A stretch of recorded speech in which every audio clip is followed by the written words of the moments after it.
In today's 2-minute video, we will take you through the steps to deploy a Linux instance using OpenStack.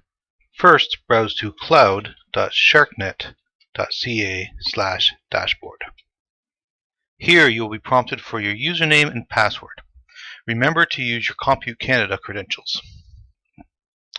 Once you are logged in, you'll be presented with the overview screen where you can see how much resources you have remaining. From the overview screen, navigate to the Instances menu. In the Instances screen, you can see what instances you currently have running. As we have none, we will now choose the Launch Instance option. First, we select an instance name. Next, we go to the Source tab, where we're going to determine the volume size and the version of Linux we're going to use. Now click on the Flavor tab, where we're going to determine our instance configuration. If you haven't already done so, now go to the key pair and either create a new SSH key or import an existing SSH key. You can now press the Launch Instance button. Now that your instance is running, we're going to associate an external IP so that you can access it through SSH.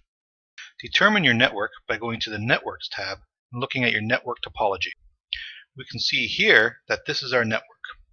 We will now go to the Floating IPs tab.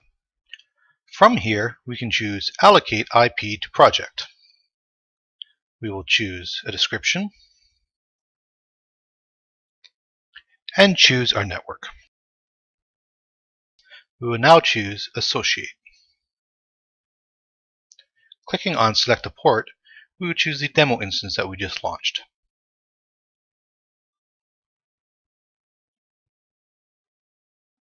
Navigating back to Compute and Instances, we can now see we have associated an external IP address to our instance.